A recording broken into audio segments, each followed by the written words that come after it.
আসসালামু আলাইকুম। আমি আপনাদের জন্য একটি গুরুত্বপূর্ণ চাকরির খবর নিয়ে আসলাম। যারা সরকারি চাকরি করতে ইচ্ছুক এবং সম্মানের সঙ্গে দেশ সেবা করতে ইচ্ছুক তাদের জন্য এটি দারুণ সুযোগ। এটি অষ্টম শ্রেণী এবং এসএসসি পাস থাকলেই হবে, বেশি পড়াশোনার দরকার নেই। আর এটি হচ্ছে বাংলাদেশ নৌবাহিনীতে 101 জন নতুন জনবল নিয়োগ দেওয়া হবে। আপনারা ফুল ভিডিওটি সম্পূর্ণ মনোযোগ দিয়ে দেখুন যাদের চাকরি করতে ইচ্ছুক।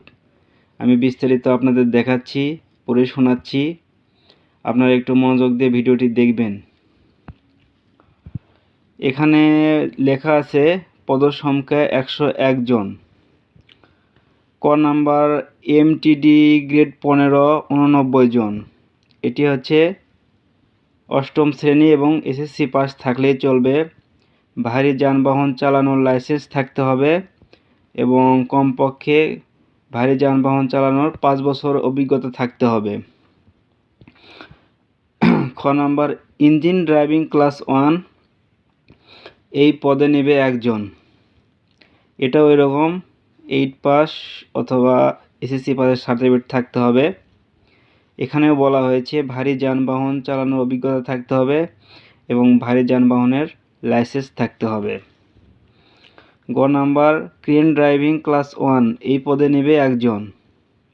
এটাও স্কুল সার্টিফিকেট এসএসসি অথবা 8 পাসের সার্টিফিকেট থাকতে হবে। এখানেও আপনার ভারী লাইসেন্স থাকতে হবে এবং কমপক্ষে 5 বছরের গাড়ি চালানোর অভিজ্ঞতা থাকতে হবে। ঘ নাম্বার ফকলিফট ড্রাইভার। এই পদে 2 জন নিয়োগ দেওয়া হবে। এখানেও ওই একই কথা বলা হয়েছে, 8 পাস অথবা এসএসসি পাসের সার্টিফিকেট থাকতে হবে, ভারী যানবাহনের লাইসেন্স থাকতে হবে, ভারী যানবাহন চালানোর কমপক্ষে 5 বছরের অভিজ্ঞতা থাকতে হবে। ও নাম্বার ইঞ্জিন ড্রাইভিং ক্লাস 2। এই পদে 3 জন নিয়োগ দেওয়া হবে। এখানেও ওই 8 পাসের সার্টিফিকেট অথবা এসএসসি পাসের সার্টিফিকেট থাকতে হবে, ভারী যানবাহন চালানোর লাইসেন্স থাকতে হবে এবং গাড়ি চালানোর কমপক্ষে 5 বছরের অভিজ্ঞতা থাকতে হবে। লাস্টে চ নাম্বার ক্রেন ড্রাইভিং ক্লাস 2। এই পদে 5 জন নিয়োগ দেওয়া হবে।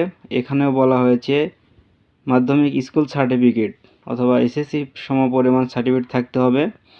এখানেও বলা হয়েছে ক্রেন ড্রাইভিংয়ের লাইসেন্সধারী কমপক্ষে 3 বছরের অভিজ্ঞতা থাকতে হবে।